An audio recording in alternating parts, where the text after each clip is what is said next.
ఈరోజు మా కాలనీలో హిల్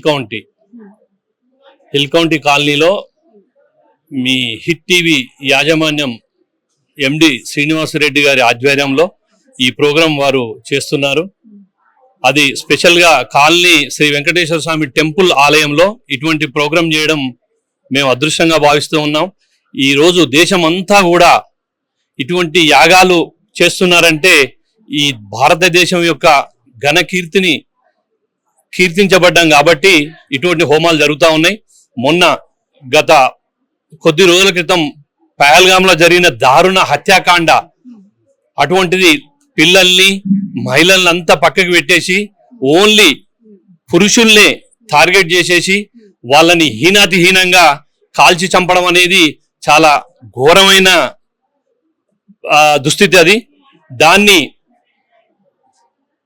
ఒక ఛాలెంజ్గా తీసుకొని ఈరోజు మన కేంద్ర ప్రభుత్వం ఒక ఛాలెంజ్గా తీసుకొని అటువంటి పాకిస్తాన్కు సంబంధించిన ఉగ్రవాదులు వాళ్ళను ఎలా పాకిస్తాన్ గవర్నమెంటే వాళ్ళను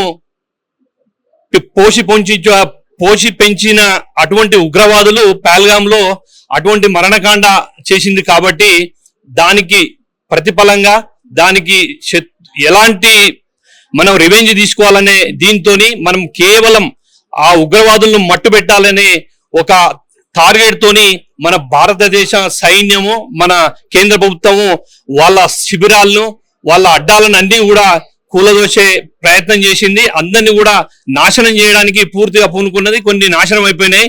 కానీ కొద్ది రోజుల్నే సింధూర్ ఏదైతే మన సింధూర్ అనే నామకరణం చేసుకున్నదో కేంద్ర ప్రభుత్వం, ఆ సింధూర్ నామకరణం చేసిన ఆ స్ఫూర్తితోటే ఒక ఇద్దరు మహిళల్ని మన ఆర్మర్డ్ ఫోర్సెస్ నుంచి ఇద్దరు మహిళల్ని తీసుకొని వాళ్ళనే ఈ సింధూరు అనే నామకరణం చేసుకున్న మన సింధూర్ అనే టీంకి వాళ్ళని హెడ్గా చేసేసి ఈరోజు పాకిస్తాన్ను ఏ విధంగా వేటాడి కొడుతున్నదో మనకు అందరికీ తెలిసిన విషయమే. మరి ఈరోజు ఉగ్రవాదులు పూర్తిగా పోతారనే నమ్మకం అయితే లేదు.